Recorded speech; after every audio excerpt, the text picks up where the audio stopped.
अरे वेड्या, कशाच्या मागे धावतोयस? आपल्या लेकराला सोन्याच्या पाळण्यात झोपवलंस म्हणजे त्याचं आयुष्य सुवर्णमय होईल असं तुला वाटतंय का? डोळे उघड आणि बघ. तू त्याला सुविधा देत नाहीयेस तर त्याचे पंख छाटतोयस. आजचा हा संदेश तुझ्यासाठी नाही, तुझ्या येणाऱ्या पिढीसाठी आहे. नीट ऐक. भक्ता, तू दिवस रात्र रक्ताचं पाणी करतोयस. कशासाठी? तर म्हणे मुलाला हवं ते मिळालं पाहिजे. त्याला महागडा फोन दिलास, ब्रँडेड कपडे दिले, हट्ट केला की हजारो रुपये त्याच्या हातावर टेकवले. तुला वाटतंय तू बाप म्हणून कर्तव्य पार पाडतोयस. नाही, तू त्याला पांगळं करतोयस. ज्या हातांना कष्टाची सवय हवी त्या हातांना तू फुकटच्या सुखाची चटक लावलीस. विचार कर, उद्या मी तुला उचलून घेतलं तर हा तुझा लाडका मुलगा स्वतःच्या पायावर उभा राहू शकेल का? अरे आम्ही तुला काय शिकवलं? भिवू नकोस, मी तुझ्या पाठीशी आहे. याचा अर्थ असा नाही की तू कष्ट करणं सोडून द्यावंसं.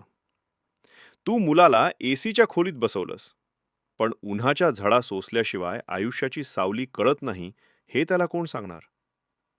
जो मुलगा घामाची किंमत जाणत नाही तो कधीच तुझ्या रक्ताची किंमत करणार नाही.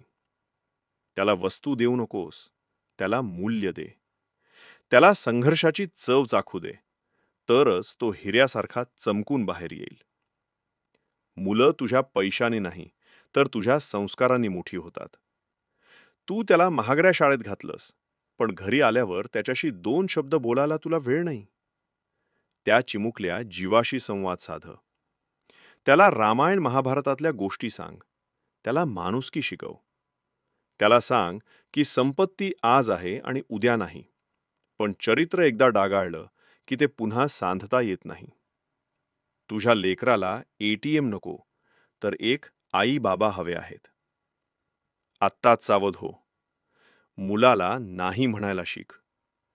जे हवंय ते लगेच देऊ नकोस. त्याला वाट पाहू दे. त्याला कमवू दे.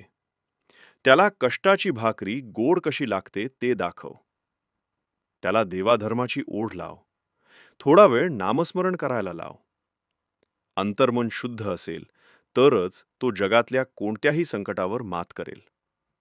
विसरू नकोस, तू त्याला किती प्रॉपर्टी दिलीस यावर त्याचं भविष्य ठरणार नाही, तर तू त्याला किती माणूस बनवलंस यावर तुझं नाव ठरेल. घाबरू नकोस, वेळ अजून गेलेली नाही.